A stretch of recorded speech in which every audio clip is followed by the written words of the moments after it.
नमस्कार साथियों। बहुत समय बाद आप सभी के बीच हूँ। आईसीएससी हिंदी की लास्ट स्ट्रेटजी को लेकर समय नहीं मिल पा रहा था, लेकिन अब जितना भी समय बचा है, परसों ही पेपर है, तो क्या अंतिम समय में करना है, किन बातों से बचना है, क्या मेरी तरफ से सहायता हो सकती है, उन सब पर आज चर्चा कर लेते हैं बहुत कम समय में। तो कुछ मैं क्वेश्चंस के साथ बातचीत करूंगा। ये बहुत बड़ा कन्फ्यूज़न बार बार आ रहा है कि पेपर अटेम्प्ट कैसे करना है। आईसीएससी का सबसे स्कोरिंग सब्जेक्ट हिंदी है। बहुत कम समय में थोड़ी सी मेहनत से बहुत अच्छे नंबर लाए जा सकते हैं। तो पहला जो क्वेश्चन बच्चों का यह रहता है कि पेपर अटेम्प्ट कैसे करना है। आईसीएससी का हिंदी पेपर दो भागों में बटा हुआ है। सेक्शन ए है व्याकरण और सेक्शन बी है साहित्य सागर और एकांकी। मैं पहले साहित्य सागर और एकांकी की चर्चा कर लेता हूँ, फिर हम सेक्शन ए में आएंगे। आईसीएससी की तरफ से जो सिलेबस है हिंदी का, साहित्य सागर और एकांकी, जिन्होंने नया रास्ता पढ़ रखा है, ये आपने 2 साल पढ़ा है। 9th में वही था, 10th में भी वही है। इसको हमने बहुत बार बार चैप्टर्स पढ़ रखे हैं, तो ये कुछ नया नहीं हमारे लिए। साहित्य सागर में 2 भाग हैं, गद्य और पद्य, कहानी वाला और पोएम वाला। कहीं कहीं पर किन्हीं स्कूलों में केवल यही किताब चलती है, साहित्य सागर गद्य का आगे एक भाग दे रहता है और पीछे पद्य रहता है। लेकिन जो टीचर्स ये समझ जाते हैं कि कविताओं को जो बच्चे अच्छे से एक्सप्लेन जल्दी नहीं कर पाते हैं, उन्हें समझने में कठिनाई होती है, अपनी तरह से भावार्थ स्पष्ट करना, तमाम चीज़ें हैं, वहाँ पर एकांकी संचय और कहीं कहीं पर नया रास्ता भी लगा दी जाती है। अब इसको अटेम्प्ट कैसे करना है? आपको केवल 4 एक्सट्रैक्ट करने हैं, हिंदी से कहते हैं अवतरण। केवल 4 एक्सट्रैक्ट करने हैं, उनके अंतर्गत जो प्रश्न आते हैं उन प्रश्नों के आपको उत्तर देने हैं। तो आप उसमें जो इंग्लिश वाली लाइन लिखी होगी, मैं उसका अर्थ बता देता हूँ हिंदी में, कि किन्हीं दो किताबों से आपको एक एक एक्सट्रैक्ट करना है, एक एक अवतरण करना है। जैसे मैं एग्जाम दे रहा हूँ, तो मुझे ऐसा लगता है कि मैं पद में शायद कुछ कुछ ऐसे क्वेश्चन ऐसे होंगे जो मुझे करने में कठिनाई हो रही है। तो मैं क्या कर रहा हूँ कि एक प्रश्न मैंने ले लिया है गद्य से और एक ले लिया है मैंने एकांकी से। 2 हो गए। अब बचे 2। लास्ट में लिखा होगा any 2 question from same books you have studied. जो आपने किताबें पढ़ रखी हैं, उनमें से ही 2 क्वेश्चन और कर लें। बस यहाँ ध्यान देना है। चाहे तो आप एक क्वेश्चन दोबारा गद्य से कर सकते हैं और एक क्वेश्चन एकांकी से कर सकते हैं। अब किसी को एकांकी को कठिनाई दोबारा करने में हो रही है, तो वो क्या करे? वो ये कर सकता है कि 2 क्वेश्चंस वो साहित्य सागर गद्य से कर सकता है और एक तो एकांकी से कर ही लिया है। ठीक? तो आपको टोटल कितने करने हैं? 4। 3 किताबों का सहारा मत लें। मैं फिर से कह रहा हूँ, आपको जो 4 क्वेश्चंस अटेम्प्ट करने हैं, उसकी स्ट्रैटेजी आप माइंड में पहले से ही बना के चलें। वहाँ के कन्फ्यूज़ नहीं होना है, ना एग्जामिनर से पूछना है, सुपरवाइजर से पूछने चले या कि सब्जेक्ट टीचर बुलवाया जा रहा है कि सर कैसे अटेम्प्ट करें। इस बात को क्लियर कट कर लें। 2 क्वेश्चन गद्य से कर लें, 2 एकांकी से कर लें, या एक क्वेश्चन गद्य से कर लिया पहले, फिर एक क्वेश्चन कर लिया एकांकी से। और अगर एकांकी नहीं समझ में आ रही है, कठिन लग रही है, तो आप फिर दूसरा क्वेश्चन किस में कर लें? गद्य से। 3 हो गए इधर और 1 हो गया एकांकी से। कोशिश करिए कि आप 2 ही किताबों का सहारा लें। 2 ही किताबों का सहारा लेना ही है, सीधी बात तो ये है। ठीक? इसके बाद अब आते हैं हम सेक्शन ए में, व्याकरण में। जिन बच्चों ने 100 में 100 की तैयारी कर रखी, मैं तो 100 के हिसाब से ही पढ़ाता हूँ। जिन बच्चों ने 100 में 100 की तैयारी कर रखी है, वो ये करें कि अनुच्छेद लेखन को सबसे लास्ट लिए रखें। एक मन में दुविधा ही आती है, सर पेपर हम सीरियल वाइज अटेम्प्ट करें कि आगे पीछे कर दें। मैं बच्चों को क्या सलाह देता हूँ कि आप पहले के 2 पेज छोड़ दीजिए अनुच्छेद लेखन के लिए। ठीक है? अनुच्छेद को लेखन के लिए आप हेडिंग वाइज लिखें, ज़्यादा बेहतर है।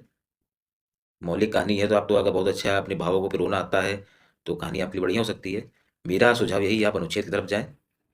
चित्र की तरफ भी ना जाएँ तो ज़्यादा बेहतर है। कर सकती है तो बहुत अच्छी बात है। अनुच्छेद को हेडिंग वाइज में अटेम्प्ट करें और जो तीसरा पेज आपका आता है, उसको आप कर दें पत्र के लिए। मेरी बहुत बेहतर सलाह है कि आप औपचारिक पत्र के साथ ही जाएँ।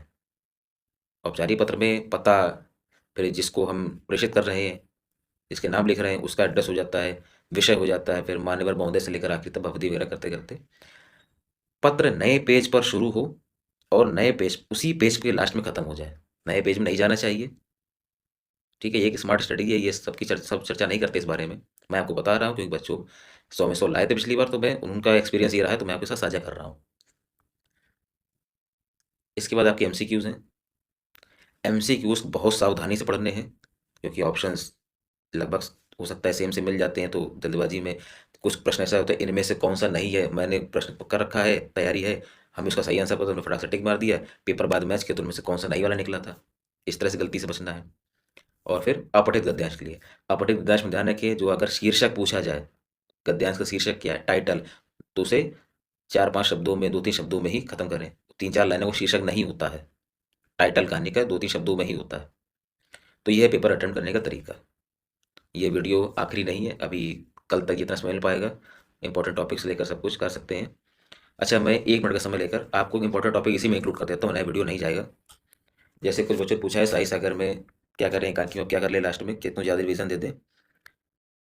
एक प्रश्न किसी बच्चे ने पूछा था कि सर पिछले साल जो पेपर कुछ आया था उसमें जो चैप्टर आए थे वो इस साल नहीं आएंगे क्या। आईसीएससी हमारे रिश्तेदार नहीं बैठे हैं, हमें नहीं पता वो क्या करने वाले हैं। आईसीएससी ने ऑलरेडी आपको इतना फ़ायदा दे रखा है कि आपको 2 साल वही सिलेबस पढ़वाया है, ठीक है। तो आप इस भरोसे ना रहें कि हम ये चैप्टर छोड़ दें, उस चैप्टर को पकड़ लें। सेलेक्टिव स्टडी हमेशा नुकसानदायक होती है।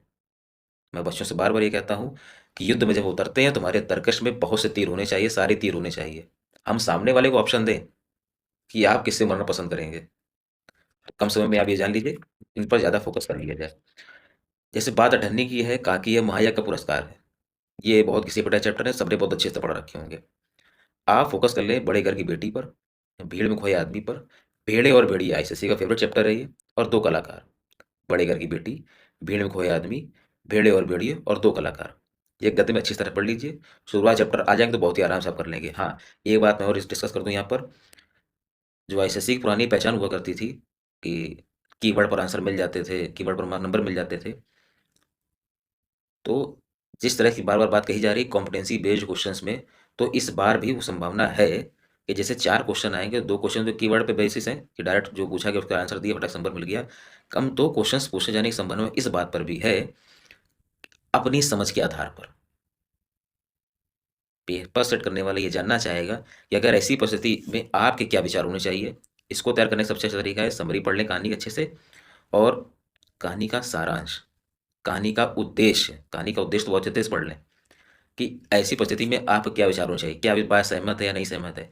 इस तरह के आंसर भी आप इनको देख लें, मैंने अपने नोट्स में दे रखा है, मैं आपको नोट्स शेयर भी करा दूंगा। तो इस तरह क्वेश्चन भी तैयार कर लें। इसके बाद अब आते हैं साई सागर पद्य में, कविता में। कविता में आप साखी आ जाएगी, कबीरदास तो बहुत अच्छे से कर लेंगे, कुंडलियाँ तो बहुत सरल है। आप फोकस कर लें मेघ आय पर, सूर के पद पर, विनय के पद पर, भिक्षुक में, इसमें बहुत अच्छे फोकस कर लें, ठीक है। इसके बाद जिन बच्चों को एकांकी संचय का ऑप्शन मिल रखा है, बच्चों को पढ़ाया गया है, तो एकांकी संचय में वो कर लें बहू की विदा, बढ़िया चैप्टर है, मातृभूमि का मान, महाभारत की एक शान और दीपदान। बहू की विदा, मातृभूमि का मान और दीपदान पर बहुत अच्छे से पढ़ लें। चैप्टर को अच्छे से पढ़ लेंगे, आपको वक्ता कौन है, श्रोता कौन है, घटनाएं याद हो जाएंगी, फिर आप अच्छे से ले सकते हैं। मैं फिर कह रहा हूँ, जिनको बहुत अच्छा स्कोर करना है, 95 के बाद जाना, 98 99 के आसपास जाना, 100 लाने की जो क्षमता रखते हैं, वो गद्य और एकांकी संचय के साथ जाएं। और अगर आपकी एकांकी नहीं पढ़ाई गई है तो फिर पद्य में थोड़ी अच्छी से मेहनत कर लीजिए, हो जाएगा। मिलते हैं अगली वीडियो में, बहुत बहुत धन्यवाद।